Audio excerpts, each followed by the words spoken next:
The life of a successful tech founder can often feel luxurious, ritzy, even. But before the multi-million-dollar IPO payouts, the mega yachts and the Silicon Valley mansions comes the startup grind. And the pods.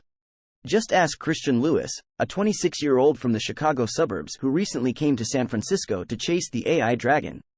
Last week, Lewis posted on social media that he was living in a $700 per mo pod at Mint Plaza for the next 30 days. For the uninitiated, the pod refers to a group house structured like a pod hotel, a Japanese invention of casket-sized sleeping spaces designed to cater to travelers on a budget. Lewis posted the pictures for his online friends, he said, but they went viral, extending far outside his immediate network and into the general network of Twitter users. Some expressed horror. You are paying $700 to live in a crate like a dog. One person opined, while others expressed approval. California Gold Rush is a durable culture trait unique to San Francisco. Modern-day 49ers. Mad respect, said another. Lewis said he has already snagged some funding from Silicon Valley investors for his artificial intelligence programming startup, Spellcraft, but he wanted to be closer to where the action is, after all. Mayor London Breed has dubbed San Francisco the AI capital of the world, home to Anthropic, Scale AI and, of course, ChatGPT maker OpenAI. The advantage of being here is too great, he said.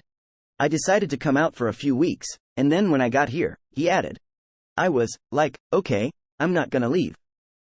So I am here until I run out of money. Already, Lewis said he has met some of the smartest people I'd ever met in my life. The average rent for a one-bedroom San Francisco apartment is $3,040 a month, according to Zillow. Staying in a $700 per month pod, therefore, is a way to live in San Francisco on the cheap. Lewis said, without being locked into a pricey year-long lease. It's also, he contends, better than an Airbnb. Lewis says he booked a dump of a short-term rental on the platform and found it uninhabitable.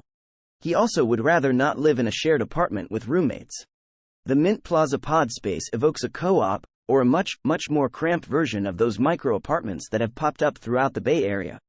Comparisons to the Hong Kong-style coffin homes are not entirely inaccurate. But in Lewis' words, it's a form of minimalist living for young, unattached people coming in and out of San Francisco. And Wi-Fi and utilities are included. For $700, you have workspaces and an office and a place to sleep, so that's pretty great, he said. It's downtown. It's not really that rough. Back to the pods. They're each 4 feet high, 3.5 feet wide, and long enough to fit a twin-size mattress. It's comfortable enough for Lewis, who is 5'9". Lewis jokes that I should report that he's an inch taller so that he can boast about it on the dating apps. I do not oblige. Lewis advises that I take my sneakers off before he takes me to observe the sleeping pods.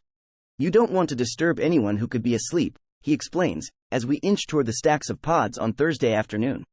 Each is sheathed with a black curtain as the main mode of privacy. There are about 20 of them, stacked in twos like bunks. It's not really that rough, he says. All they really did is shrink down the sleeping space instead of having 50 different rooms, right?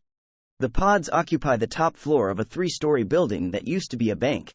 The company responsible for the development, Brownstone Shared Housing, received international media attention for a similar project in Palo Alto. One outlet, for example, called the pods a pricey prison. I came here, and it's really way better than I was led to believe by those articles, Lewis said. Building used to house a credit union. About 20 people currently are staying in the pods, Lewis said, a mixture of founders and programmers looking to take advantage of San Francisco's AI boom, postgraduate students, artists and folks who work in retail and service. One occupant said he holds down 2 jobs, including one at the nearby Carl's Jr., and said he likes the place just fine. Lewis guided me quickly through the common spaces. There were signs that people do live here. Backpacks sat on a couch. And empty cans were left on a coffee table in the main floor lounge. String lights were hung on what looked like faux brick walls. It was cozy, all things considered. Signs of the pod housing's past life, as an outpost of the San Francisco Fire Credit Union, are still very much present. Bank tellers' desks have been converted to shared workspaces while a private workroom is shaped just like a manager's small office. A lounge, storage space on the ground floor, painted white and lit with severe commercial bulbs, has the air of an empty break room. Credit union workers probably reheated their lunches in the oven and stove-less kitchen here. I was not allowed to take pictures, and some residents, apparently, already had grievances with a reporter visiting their common spaces entirely. Lewis plans on sticking around until his funds run out. He estimates he could be in the pod for about a year.